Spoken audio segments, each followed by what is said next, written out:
প্রয়াত হলেন ত্রিপুরার উদ্যোগপতি সিস্টার গুরু মশলার কর্ণধার গৌতম পাল। সোমবার সকালে কলকাতার বেসরকারি হাসপাতালে শেষ নিঃশ্বাস ত্যাগ করেন তিনি। গৌতম পালের প্রয়াণে শোকের ছায়া নেমে এসেছে রাজ্যের উদ্যোগপতি মহলে।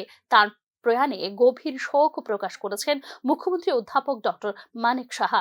তাছাড়া শোক প্রকাশ করেছেন মন্ত্রী সুশান্ত চৌধুরী, প্রাক্তন কেন্দ্রীয় প্রতিমন্ত্রী প্রতিমা ভৌমিক, মেয়র দীপক মজুমদার।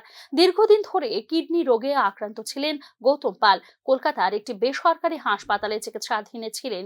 মৃত্যুকালে তার বয়স হয়েছিল 60 বছর। মৃত্যুকালে স্ত্রী, কন্যা সহ আত্মীয় স্বজন ও বহু গুণমুগ্ধদের রেখে গিয়েছেন গৌতম পাল।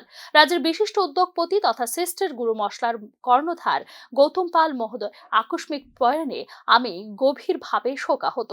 ঈশ্বরের নিকট আমি তার বিদেহী আত্মার সদ্গতি কামনা করছি এবং শোকসন্তপ্ত পরিবার পরিজনদের প্রতি গভীর সমবেদনা জ্ঞাপন করছি বলে এদিন তার প্রয়াণে গভীর শোক প্রকাশ করেছেন মুখ্যমন্ত্রী অধ্যাপক ডক্টর মানিক সাহা।